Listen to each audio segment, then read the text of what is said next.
Welcome students. आज हम लोग क्लास 9th के बायोलॉजी में सेल चैप्टर को जहां तक पढ़ लिए थे उससे आगे के टॉपिक के बारे में जानेंगे। टॉपिक्स आज का होगा differences between active and passive transport, types of bulk transport के बारे में जानेंगे। इससे पहले हम लोग जो पढ़े थे वो पैसिव ट्रांसपोर्टेशन का ही मेथड पढ़ रहे थे, जिसमें ऑस्मोसिस के बाद का हम लोग 3 अलग अलग तरह के एक्स्ट्रा सेलुलर फ्लूइड्स के बारे में पढ़ रहे थे और वो फ्लूइड्स का टाइप था hypotonic, isotonic and hypertonic solution में सेल किस तरह से बिहेव करता है। हीमोलिसिस को हम लोग उसी में जाने थे, है ना।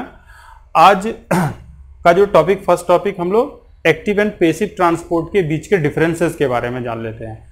आपको पिछले क्लासेस में और वीडियोस में बता दिया गया हुआ है कि एक्टिव ट्रांसपोर्टेशन किस तरह से डिफाइन किया जाएगा, पैसिव ट्रांसपोर्टेशन का डिफिनेशन क्या है और वो कितने तरह के होते हैं।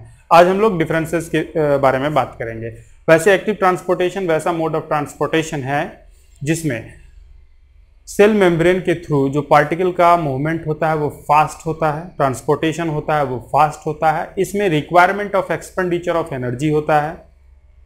पाथवे और जो है इसके लिए डिफाइंड होता है। दैट मीन्स कि इसके लिए एक चैनल चाहिए, या फिर हम लोग इसको प्रोटीन चैनल भी कह सकते हैं। प्रोटीन पाथवे का काम करता है, ये भी इसके लिए प्रॉपर वे में चाहिए, तब ये एक्टिव ट्रांसपोर्ट हो पाएगा। इसी के साथ साथ अगर आप देखें तो एक्टिव ट्रांसपोर्ट हमेशा यूनिडायरेक्शनल होता है। एक्टिव ट्रांसपोर्ट हमेशा अगेंस्ट द कंसंट्रेशन ग्रेडियंट होता है, जबकि आप पैसिव ट्रांसपोर्टेशन में पढ़ते हैं कि ये अकॉर्डिंग और along to the concentration gradient होता है। यहाँ पर हम लोग देखेंगे ये अगेंस्ट में होता है ना।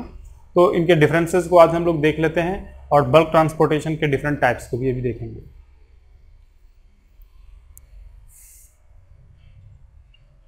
फर्स्ट टॉपिक, अगर differences between the active and passive लेते हैं हम लोग, तो एक साइड आप एक्टिव ट्रांसपोर्ट डाल दें, एक्टिव ट्रांसपोर्टेशन, और दूसरी तरफ passive transportation.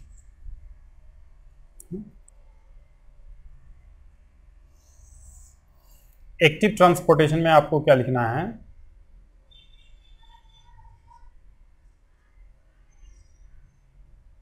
It is a mode of transportation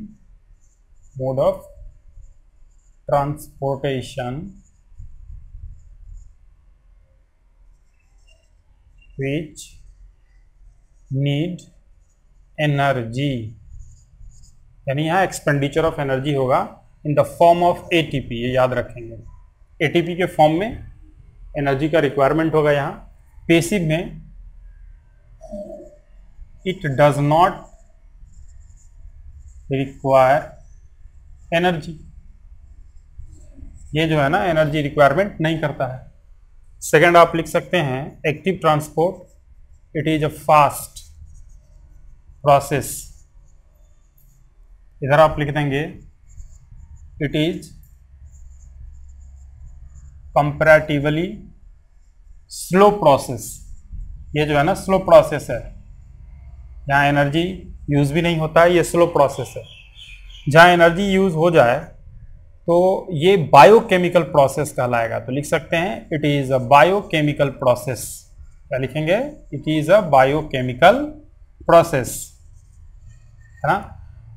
it is totally physical process, does not require energy, so we can say passive transportation is a totally physical process. तो लिख सकते हैं it is a physical process, है ना। ये हम लोग differences देख रहे हैं। Next, it is always unidirectional, that means active transportation is always unidirectional. It is always unidirectional. Unidirectional का सेंस होता है कि एक ही दिशा में होगा, और ये दिशा क्या होगा, डायरेक्शन क्या होगा इसका, वो देखिए, against the concentration gradient, against the concentration gradient,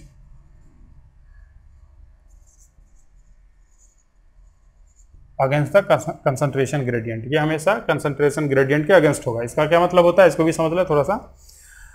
extra cellular fluid में जिस चीज का कमी हो, है ना, मान लेते हैं कि sodium ion extra cellular fluid, that means cell के अंदर सोडियम आयन ज़्यादा है और सेल के बाहर सोडियम आयन कम है। तो ऐसे कंडीशन में अगर पेसिव ट्रांसपोर्टेशन का बात करें तो सोडियम आयन को किस तरफ ट्रांसपोर्ट होना चाहिए।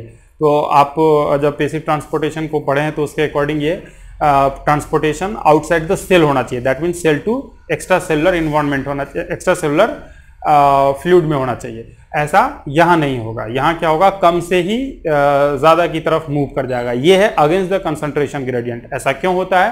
क्योंकि सेल को more and more specific type of substances का रिक्वायरमेंट होता है। ऐसे कंडीशन में एक्स्ट्रा सेलुलर फ्लूइड में और एक्स्ट्रा सेलुलर सराउंडिंग जो है उसमें कंसंट्रेशन क्या है सब्सटेंसेस का उस पर डिपेंड नहीं करेगा, रिक्वायरमेंट ऑफ सेल क्या है उस पर डिपेंड करेगा, है ना। तो ये था, इट इज ऑलवेज यूनिडायरेक्शनल। यहां आप लिख सकते हैं इट इज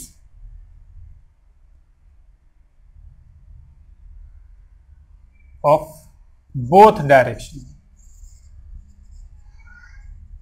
है ना। ये दोनों दिशा में होता है। आप अगर बात करें जब पेसिव ट्रांसपोर्टेशन पढ़ा रहे थे और उसमें खास करके 3 डिफरेंट सॉल्यूशंस के बारे में बात कर रहे थे, हाइपो, हाइपर एंड आइसो के बारे में, तो वहां पर आपको कई पॉइंट्स में सारे अलग अलग सॉल्यूशंस में पॉइंट्स आपको नोट करवाया गया। उसमें बताया गया कि बोथ डायरेक्शन में जो है ना मटेरियल्स का ट्रांसपोर्टेशन होता है, लेकिन यहाँ एक ही डायरेक्शन में होगा।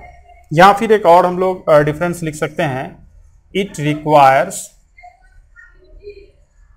अ स्पेसिफिक चैनल, है ना, स्पेसिफिक चैनल और प्रोटीन पाथवे, और क्या बोल सकते हैं इसको, प्रोटीन पाथवे। इधर कोई प्रोटीन पाथवे और स्पेसिफिक चैनल का जरूरत नहीं होता है, सो लिख सकते हैं it does not require pathway through the cell membrane. ये सेल मेम्ब्रेन के थ्रू हो रहा है, इसलिए हम सारे जगह थ्रू द सेल मेम्ब्रेन नहीं लिख रहे हैं।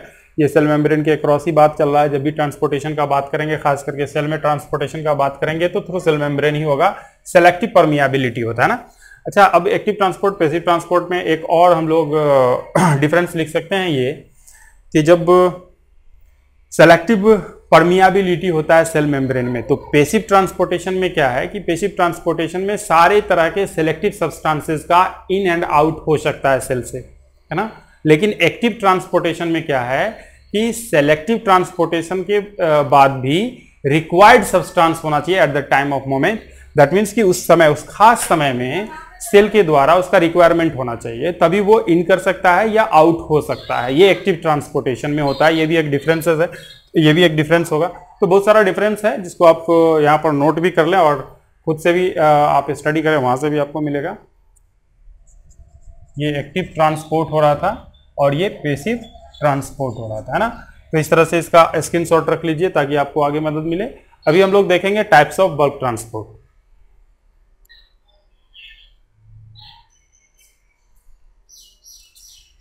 नेक्स्ट टॉपिक हम लोगों का है बल्क ट्रांसपोर्ट। बल्क ट्रांसपोर्ट के बारे में भी हम लोग पिछले क्लास में इसके डेफिनेशन को जान गए हैं। It is a mode of transportation in which large quantities of materials are transported और moved across the cell membrane, है ना। ये ऐसा ट्रांसपोर्टेशन है जिसमें सेल मेम्ब्रेन के क्रॉस जो है ना वो ज़्यादा क्वांटिटी में जो रिक्वायरमेंट होता है सब्सटेंसेस का, जैसे फूड पार्टिकल्स हो गए, है ना, उन सब्सटेंसेस के बारे में इस ट्रांसपोर्ट को हम लोग जानते हैं जिसका बल्क में ज़रूरत हो, है ना, लार्ज अमाउंट में रिक्वायरमेंट हो, इसको हम लोग बल्क ट्रांसपोर्ट के नाम से जानते हैं। अभी हम लोग बल्क ट्रांसपोर्ट के डिफरेंट मेथड्स को देखेंगे, है ना। बल्क ट्रांसपोर्ट में दो मेनली मेथड को हम लोग पढ़ते हैं। एक है एक्सोसाइटोसिस और दूसरा है इंडोसाइटोसिस, या पहला इंडोसाइटोसिस और दूसरा एक्सोसाइटोसिस। तो इंडोसाइटोसिस एक्सोसाइटोसिस को देखते हैं हम लोग पहले। यहाँ देखिए, इट इज ऑफ 2 टाइप्स। अगर हम पहले बात करें बल्क ट्रांसपोर्ट का, डेफिनेशन पहले हो गया है, आप इसके डिफरेंट मेथड्स को जानेंगे। बल्क ट्रांसपोर्ट मेनली 2 तरह का होगा। अगर ऐसे ही हम लोग कर लें क्लासिफिकेशन, तो ये 2 तरह का होगा। एक होगा इंडोसाइटोसिस और दूसरा होगा एक्सोसाइटोसिस।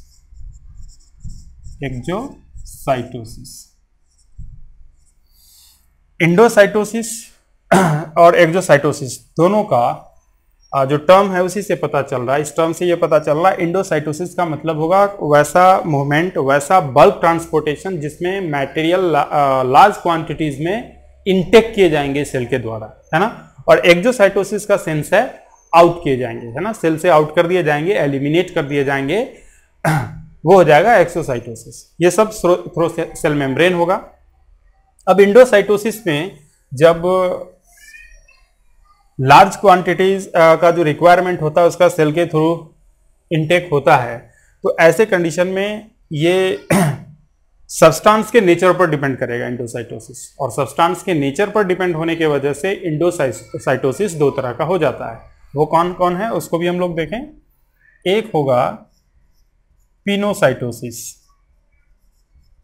पिनोसाइटोसिस, और दूसरा होगा फैगोसाइटोसिस, है ना, फैगोसाइटोसिस। पिनोसाइटोसिस में ड्रॉपलेट्स ऑफ सब्सटेंसेस को इनटेक किया जाता है सेल मेम्ब्रेन के थ्रू। ये सेल मेम्ब्रेन में पैच, जब भी हम लोग देखेंगे कि फ्लूइड के जो ड्रॉपलेट्स बनते हैं, फ्लूइड ड्रॉपलेट्स जो होते हैं सेल मेम्ब्रेन के नज़दीक आएंगे तो सेल मेम्ब्रेन क्या करेगा, उसके चारों तरफ एक इन्वेजिनेशन क्रिएट करेगा, है ना। और अभी हम लोग पिक्टोग्राफी से भी समझेंगे। और जब ये इन्वेजिनेशन क्रिएट करेगा तो एक पैकेट ऑफ फूड मटेरियल्स और डिफरेंट पार्टिकल्स बन जाएगा, और ये पैकेट जो है ना पिनोजोम के नाम से पिनोसाइटोसिस में जाना जाएगा। और ये पिनोजोम जो है वो हमारे लाइसोजोम, सेल के अंदर जो पाया जाता है लाइसोजोम, उस लाइसोजोम से जाकर के अटैच हो जाएगा, और लाइसोजोम फिर से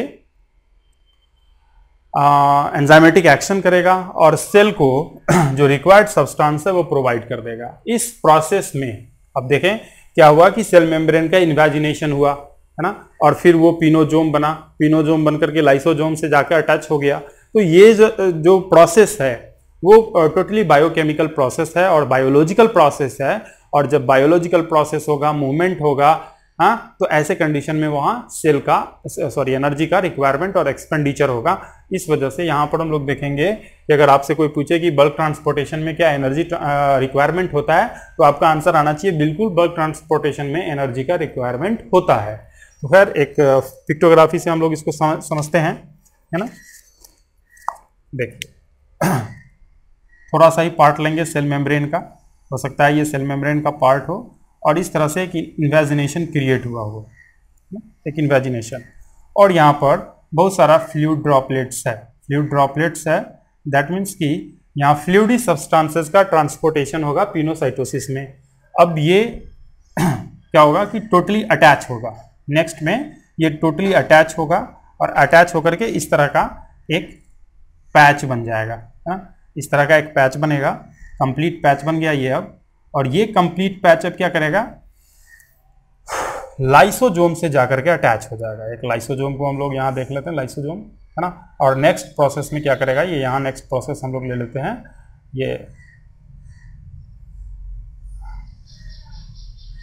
ये लाइसोजोम से अटैच हो जाएगा, है ना। अब लाइसोजोम इन सारे ड्रॉपलेट्स के साथ क्या करेगा, एंजाइमेटिक एक्शन करेगा, है ना। तो आप इसको क्या कहेंगे, इसको आप कहेंगे पिनोजोम, इसको कहेंगे पिनोजोम। इसको भी हम लोग क्या, इसमें एंजाइम्स हैं तो इसको हम लोग बोलेंगे लाइसोजोम, है ना। और ये लाइसोजोम और पिनोजोम एक साथ यहाँ पर कॉम्प्लेक्स बनाएगा और यहाँ पर एंजाइमेटिक एक्शन होगा और सेल को वो फ्लूइड ड्रॉपलेट्स या फिर लार्ज अमाउंट में जो रिक्वायर्ड फ्लूइड सब्सटेंस था वो मिल जाएगा, है ना।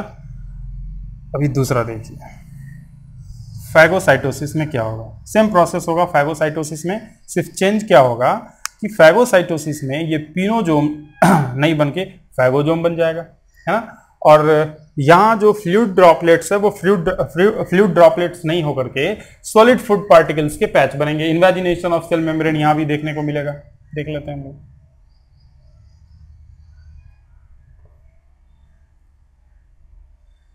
इस तरह से इन्वेजिनेशन होगा सेल मेम्ब्रेन का और यहाँ पर सॉलिड फूड पार्टिकल्स होंगे, है ना। ये सॉलिड फूड पार्टिकल्स को थोड़ा लार्ज करके हम लोग देख लेते हैं। और फिर ये यहाँ से टोटली अटैच होकर डिसअटैच होगा, सेल मेम्ब्रेन से डिसअटैच होकर के इनवर्ड डायरेक्शन में सेल के अंदर ये मूव करेगा। इसको ऐसे बना दो, सेम कलर से ज़्यादा समझ में आएगा, है ना। ये फैगोजोम बन गया, फैगोजोम यहाँ बन गया था, पिनोजोम यहाँ बन रहा है फैगोजोम, बहुत ही क्लियर है। और ये फिर लाइसोजोम से अटैच हो जाएगा, यहाँ लाइसोजोम होगा इनसाइड द सेल, लाइसोजोम होगा, ये लाइसोजोम से अटैच हो जाएगा। फिर लाइसोजोम से अटैच होने के बाद फिर एक वैसा ही स्ट्रक्चर डेवलप होगा, इसके चारों तरफ इसका जो एंजाइम होगा वो एंजाइमेटिक एक्शन करेगा और फिर डाइजेशन हो जाएगा, कहीं ना कहीं ये डाइजेशन ही करता है लाइसोजोम। तो यहाँ हम लोग पिनोसाइटोसिस एंड फैगोसाइटोसिस को समझ रहे थे। अब पिनोसाइटोसिस में किस तरह के सब्सटेंस का ट्रांसपोर्ट होता है और फैगोसाइटोसिस में किस तरह के सब्सटेंस का ट्रांसपोर्टेशन होता है, इसको भी समझना जरूरी है। तो हम यहाँ तो स्पेस कम है, हम यहाँ नोट भी करते हैं, आप लोग उसको समझेंगे, यहाँ पिक्टोग्राफी समझ गए।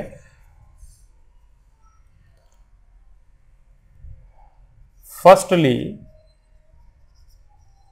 It was seen in amoeba, amoeba में सबसे पहले देखा गया था। अब बात आता है कि क्या अमीबा में सबसे पहले देखा गया, उसके बाद और ये किसी ऑर्गेनिज्म में होता है या फिर यूनिसेल्युलर में ही सिर्फ होता है या मल्टी सेलुलर में भी होता है, ये क्वेश्चन राइज होता है। तो यहाँ पर अमीबा में जब देखा गया तो उसके बाद के मल्टी सेलुलर ऑर्गेनिज्म में भी इस तरह के प्रोसेस को रिसर्च में रखा गया था। तो पता चला ये कि जो हमारे बॉडी में प्रोटीन्स हैं, लिपोप्रोटीन्स हैं, हार्मोन्स हैं, वैसे सब्सटेंसेस के ट्रांसपोर्टेशन के लिए मल्टी सेलुलर ऑर्गेनिज्म के अंदर भी पिनोसाइटोसिस प्रोसेस परफॉर्म होता है ना। तो इसमें जो सब्सटेंसेस ट्रांसपोर्ट किए जाते हैं वो ट्रांसपोर्टिंग सब्सटेंसेस होगा यहाँ पर प्रोटीन्स, है ना। प्रोटीन्स के बाद आप हार्मोन्स भी लेंगे, हार्मोन्स भी होगा, लिपोप्रोटीन भी है, लिपोप्रोटीन्स, इन सारे सब्सटेंसेस का ट्रांसपोर्टेशन पिनोसाइटोसिस प्रोसेस के थ्रू मल्टी सेलुलर ऑर्गेनिज्म में भी होता है। एक और एग्जांपल आपको पिनोसाइटोसिस का बता देते हैं। ह्यूमन बॉडी, ह्यूमन फीमेल में अगर बात करें, ह्यूमन बीइंग के फीमेल बॉडी में बात करें, ओवरी में एग फॉर्म करता है ना। फॉर्मेशन ऑफ एग जो है ना वो ओवरी के अंदर होता है। ओवरी के अंदर जो एग फॉर्म करता है उस एग के चारों तरफ बहुत सारे सेल होते हैं जो कहीं ना कहीं न्यूट्रिशन प्रोवाइड करने के लिए होते हैं। और वो जो न्यूट्रिशन प्रोवाइड करते हैं सेल, एग सेल को, तो एग सेल को जो न्यूट्रिशन दिया जाता है वो लिक्विड फॉर्म में दिया जाता है। और लिक्विड फॉर्म में देने के वजह से मैच्योरिटी के टाइम में खास करके होता है। और ये चूंकि लिक्विड के फॉर्म में एग सेल के द्वारा इंटेक किया जाता है, इस वजह से इस प्रोसेस को पिनोसाइटोसिस भी कहते हैं। तो एक एमसीक्यू यहाँ भी है कि ये एग सेल में भी अगर ह्यूमन बीइंग का बात करें तो एग सेल में ये देखने को मिलेगा। अब आते हैं फैगोसाइटोसिस में। फैगोसाइटोसिस कहाँ होगा, है ना। तो फैगोसाइटोसिस भी देखा गया था अमीबा में, है ना। फैगोसाइटोसिस भी देखा गया था कहाँ, अमीबा में ही देखा गया था। लेकिन इसके बाद भी और कई जगह देखा गया, जैसे ये लीवर सेल में भी फैगोसाइटोसिस देखने को मिलता है ना। फैगोसाइटोसिस लीवर सेल में भी देखने को मिलता है। आप जानते हैं ना, लीवर का एक function detoxification of the body है, यानी बॉडी में डिटॉक्सिफिकेशन भी करता है। और बॉडी में जब डिटॉक्सिफिकेशन करना होगा तो कई तरह के सॉलिड सब्सटेंस को भी लीवर सेल के द्वारा इनगल्फ कर लिया जाता है ना। ये फैगोसाइटोसिस कहलाता है। अभी इसी तरह से आप देखेंगे तो व्हाइट ब्लड कार्पस्कल्स WBC में भी देखने को मिलता है। WBC का काम क्या है, उसका भी काम देखें तो उसमें आप देखेंगे कि फॉरेन पार्टिकल को और पैथोजेनिक पार्टिकल को व्हाइट ब्लड कार्पस्कल्स इनगल्फ कर जाता है और हमारे बॉडी को डिफेंड कर देता है ना, हमारे बॉडी का डिफेंड करता है।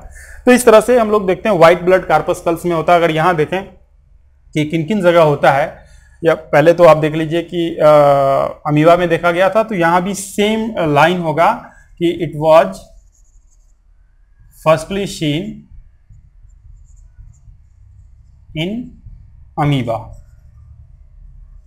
है ना।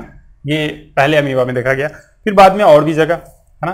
अभी सेकंड जो हम लोग बात कर रहे थे वो कहाँ देखा गया, तो अभी देखिए ये लीवर सेल में देखा गया, है ना। लीवर सेल में, मल्टी सेलुलर ऑर्गेनिज्म के लीवर सेल में देखा गया।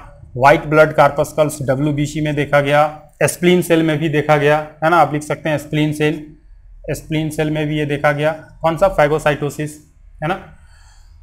ये हमको कई तरह के बैक्टीरियल और वायरल इन्फेक्शन से भी बचाता है। फैगोसाइटोसिस एक ऐसा प्रोसेस है, जब WBC को सोल्जर ऑफ द बॉडी भी कहा जाता है, हमारे बॉडी का सोल्जर भी है, हमारे बॉडी का के इम्यून सिस्टम का सारा दारोमदार WBC पर डिपेंड करता है। तो इस तरह से हम लोग देखते हैं WBC बैक्टीरिया और वायरस को भी इनगल्फ करने का काम करता है, जो हमारे बॉडी में पैथोजेनिक इफेक्ट क्रिएट करते हैं, हमको बीमार कर सकते हैं, है ना। तो ये फैगोसाइटोसिस था। तो फैगोसाइटोसिस में ये हो गया। अब किस तरह के सब्सटेंस का ट्रांसपोर्टेशन होता है फैगोसाइटोसिस में? आप तो एक जगह देख रहे हैं ना कि टॉक्सिक सब्सटेंस का भी ट्रांसपोर्टेशन होता है। दूसरी जगह अगर बात करें तो फैगोसाइटोसिस के थ्रू पैथोजेनिक ऑर्गेनिम्स का भी जो है ना वो इनगल्फिंग होता है। ये एक तरह का इनगल्फिंग है ना। अभी देखो, जब पिनोसाइटोसिस का बात करेंगे, यहां लिक्विड तरह के और फ्लूइड सब्सटेंस को इंटेक किया जाता है, और फैगोसाइटोसिस का अगर हम बात करें तो यहां पर हम लोग देखते हैं कि सॉलिड सब्सटेंस का इनगल्फिंग किया जाता है ना। पिनोसाइटोसिस में अगर लिक्विड और फ्लूइड टाइप सब्सटेंस को अगर इनगल्फ किया जाता है तो ऐसे कंडीशन में ये ड्रिंकिंग ऑफ सेल भी कहलाता है। ये चीज भी नोटेबल है। इसको आप पिनोसाइटोसिस को ड्रिंकिंग ऑफ सेल भी कह सकते हैं। क्या कह सकते हैं? ड्रिंकिंग ऑफ सेल, है ना। क्या कहेंगे? Drinking of cell. जबकि फैगोसाइटोसिस को क्या कहेंगे? सेल ईटिंग, है ना। अभी इसको समझिए। जब हम लोग वाटर इनटेक करते हैं, ड्रिंकिंग, है ना। जब भोजन करते हैं तो ईटिंग। इसी तरह से सेल के द्वारा जब फ्लूइड सब्सटेंस को इनटेक किया जाता है, ड्रिंकिंग ऑफ सेल या सेल ड्रिंकिंग के नाम से जाना जाता है। और इस तरह से फैगोसाइटोसिस को ईटिंग ऑफ सेल या सेल ईटिंग के नाम से जाना जाता है ना। अब आगे आते हैं। बहुत हो गया पिनोसाइटोसिस, फैगोसाइटोसिस, आपके सिलेबस में इतना ही पढ़ना होगा। एक्जोसाइटोसिस के बारे में बात करें, है ना। एक्जोसाइटोसिस थोड़ा सा अलग होगा और रिवर्स प्रोसेस भी कह सकते हैं होगा।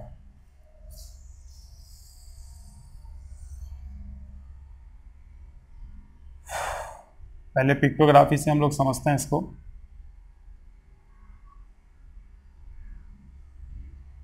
फिगर ऐसा ही बनाना है ना। इसमें आप वेस्ट मटेरियल डाल दें। वेस्ट मटेरियल्स होंगे इसमें।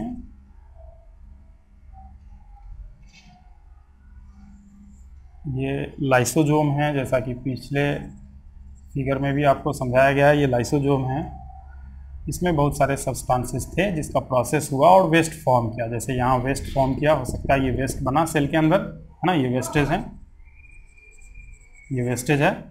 अब क्या होगा कि ये वेस्टेज एक पैच का रूप ले लेगा, एक पैच बनाएगा, वेस्टेज होगा। ये पैच अब क्या करेगा? सेल मेम्ब्रेन से अटैच हो जाएगा, है ना।